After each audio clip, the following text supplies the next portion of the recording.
156 names went into the hat for the BoyleSports Irish Greyhound Derby draw on Monday morning at Shelbourne Park in the famous Oak Suite.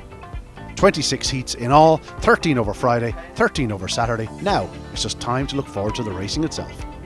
Sarah, the best 6 weeks of the year are ahead of us from a BoyleSports point of view as well as a personal point of view. There's nothing like it.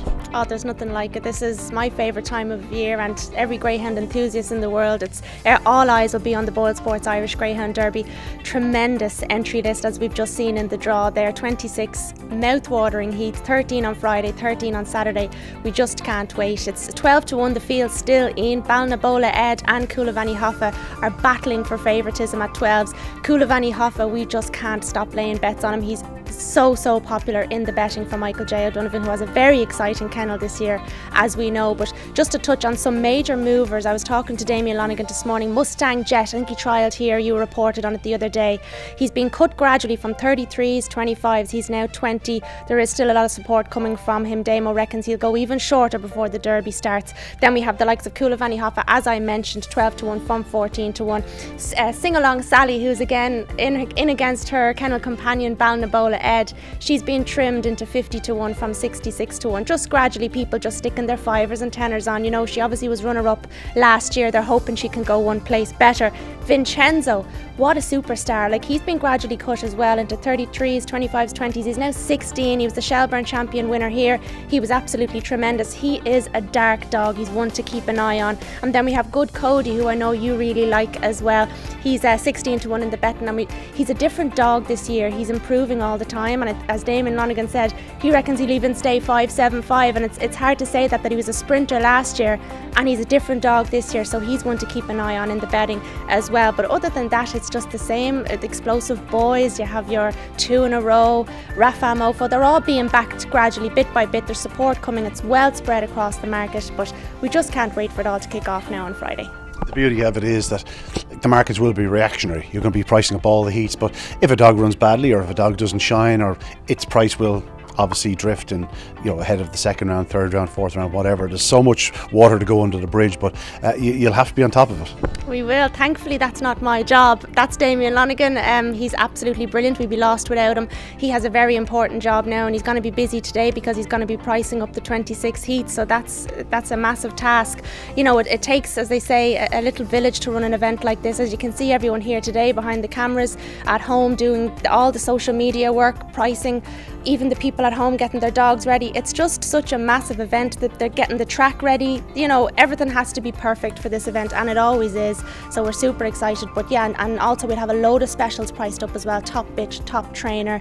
I'm not sure if there's much of an English challenge this year, but unfortunately not. So look, Damien will be flat out, but we'll be flat out our end as well, and so will you as well. And well done getting the job of Virgin Media as well. You're going to be flat out, I tell you, semi-final and final. But a terrific, look, it's great to see it back on terrestrial TV. We've been missing it, and it deserves that coverage, and it deserves it because it's a fantastic industry and it's a fantastic event. So we just can't wait for the BoyleSports Irish Greyhound Derby to kick off.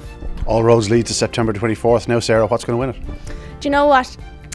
I really like Born Warrior and Vincenzo, and I've been talking about them, especially Vincenzo, for the last few months, but Born Warrior has just caught my eye the last few times he's ran. That pace up the back straight is just terrific, and he's going to get trap 6 more times than not. So just based on that, on the draw and everything else, I'm going to stick with Born Warrior and Vincenzo. Born Warrior's 25s and Vincenzo's 16s, so they're really good prices. Do them each way, and we'll have plenty of specials on the site as well. And for a bitch, I really love Singalong Sally, as we know, and I stuck with Susie Sapphire last year and she done the business. So I'm going to go with Singalong Sally to be the top bitch. Not sure what price she'll be yet, but as I mentioned, she is 50 to 1 from 66 in the outright. She hasn't been firing lately. You could say she was probably a little bit disappointing in Dundalk, but she wouldn't really know the track that well, so I can't wait to see her back at HQ on the inside, blowing the boys away. Really looking forward to it. Michael, I know from our various communications over the last few weeks, you were never concerned about the numbers. The numbers were always going to be there. The strength and depth is certainly there. I suppose your biggest concern was to make sure that the 26 wide seats came out, the 24 middle seats came out, and there was no dogs left over at the end of the draw.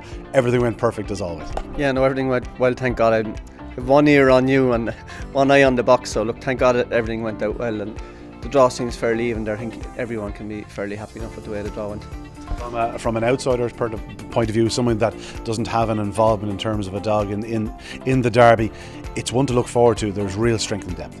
Oh, it really is. Like as you said earlier on there, there was no real concern earlier on in the week. The entries just started flowing, and just the names were coming in, and they were just, my God, they're one is as good as the other. There's 40, 50 dogs there that are home now. Look, everyone in the Derby thinks they can win the Derby, and rightly so. We need every dog in the Derby, but it's very hard to pick a winner. Jesus, you throw a blanket over the top 10 in the betting there, you could pick any of them. You ask 10 different people, they'll give you 10 different opinions. So isn't that great? That's what we want. From a racing manager point of view, from those working in the office with you, it's a bit of an automatic run now, isn't it? Like they sort of, you have your dogs. The draw went okay. You just have to concern yourselves with a few seating changes here and there. But other than that, it's just a case of the same names back into draw. Just make sure you have the draw right for the next few weeks. But all roads lead to September 24th. Honestly, the panic ended 15 minutes before we come over here. We're envelopes checked, sealed, check. All our checks are done. So when they're in the envelope and they go down that table, then the pressure's off us. Then relief, and we just let the games begin now, as I say, and let them all at it. Yeah, there's obviously a lot of very well established dogs at the top of the market. We know them, but there will be a few springers, or anything that's caught your eye, anything that might just improve through the competition. Yeah, well, there's all, like I just said, I always reckon it's hard to beat the dog who's used to Shelbourne Park. I think the dog who raced in Shelbourne Park that's used to it. He'll nab the fella that's just not as used to it as the other. So, but like there's dogs there running all year that will go. I'm trying to think of them now, but they will go rounds. Like just call it sentimental. That as an outsider would be a big bold statement. He's not an outsider, but the likes of, like, how are you going to keep him from qualifying? Like, he mightn't be the lung burst into the bend, but he can. The night of the 575 here he did, but generally, like, how are you going to stay in front of him coming home? Hello, Hammond. If they're in touch halfway down the back straight, they're going to get you on the way home. And every year we always see a few dogs like that getting right into the business end of it. They're the dogs to look forward to. Of course, though, we said real quality at the top of the market. If you had to pick one of the favourites, is it Coolavani Hoffa, is it Balnabula Ed, of course, who has limited experience at Shelbourne Park, which you just touched upon, or is it one of the second season dogs, perhaps likes of an Explosive Boy or a good CODY perhaps? Yeah, well, I suppose the Coolavani Hoffa is really, really, really fast dog. I like Born Warrior, I think he did on. I also like Tom Donovan's dog, the Champion Stakes winner. One time only. He just does everything right all the time. And they're professional dogs, like, and it's very hard.